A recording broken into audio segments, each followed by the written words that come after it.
स्नान और नहाने में क्या अंतर है, आज हम जानेंगे इस कहानी के द्वारा। एक बार देवी सत्यभामा ने रुक्मणी जी से पूछा कि दीदी, क्या आपको मालूम है कि श्री कृष्ण जी बार बार द्रौपदी से मिलने क्यों जाते हैं? कोई अपनी बहन के घर बार बार मिलने थोड़ी ना जाता है। मुझे तो लगता है कुछ गड़बड़ है।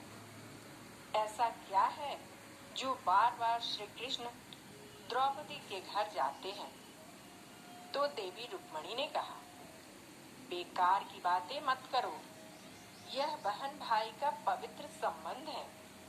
जाओ, जाकर अपने काम करो।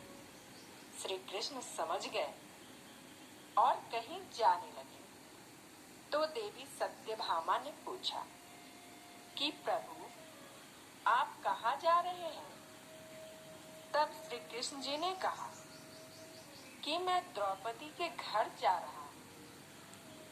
अब तो सत्यभामा जी और बेचैन हो गई और तुरंत देवी रुक्मणी से बोली, देखा दीदी, फिर वही द्रौपदी के घर जा रहे हैं। यह सुनकर श्री कृष्ण ने कहा कि देवी, क्या तुम भी हमारे साथ चलोगी? तो सत्यभामा जी तुरंत तैयार हो गई और देवी रुक्मणी से बोली, दीदी, आप भी मेरे साथ चलो और द्रौपदी को ऐसा मजा चखाएंगे कि बस जीवन भर याद रखेगी। देवी रुक्मणी भी तैयार हो गई। दोनों रानियां द्रौपदी के घर पहुंची तो देखा कि द्रौपदी अपने केस संवार रही थी। जब द्रौपदी केस संवार रही थी तो श्री कृष्ण ने पूछा, द्रौपदी, क्या कर रही हो? तो द्रौपदी बोली, भैया, केस संवार के अभी आई। तो श्री कृष्ण जी बोले, तुम क्यों केस संवार रही हो? तुम्हारी तो दो दो भाभी आई है, यह तुम्हारे केस संवार रही। फिर श्री कृष्ण ने देवी सत्यभामा से कहा, तुम जाओ और द्रौपदी के सिर में तेल लगाओ और देवी रुक्मणी, तुम जाकर द्रौपदी की चोटी करो। सत्यभामा जी ने रुक्मणी जी से कहा, बड़ा अच्छा मौका मिला है, ऐसा तेल लगाऊंगी कि इसकी खोपड़ी के एक एक बाल को तोड़ के रख दूंगी।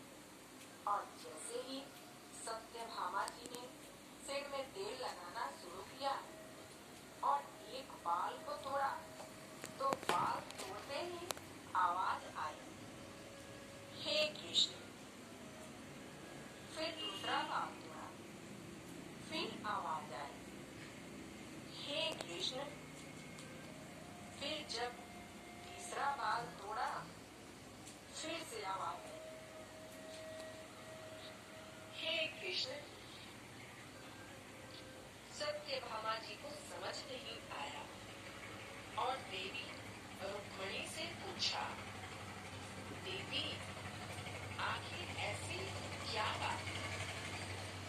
द्रौपदी के सिर से जो भी बाल तोड़ती हूँ तो कृष्ण का नाम निकल कर आता है। रुक्मणी जी बोली, मैं तो नहीं जानती। पीछे से श्री कृष्ण जी बोले, देवी सत्यभामा, तुम देवी रुक्मणी से पूछ रही थी कि मैं दौड़ दौड़ कर इस द्रौपदी के घर क्यों जाता हूँ?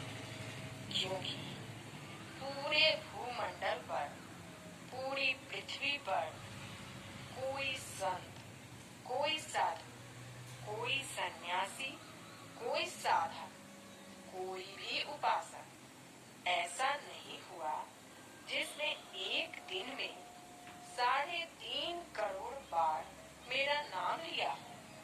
यह केवल ऐसी है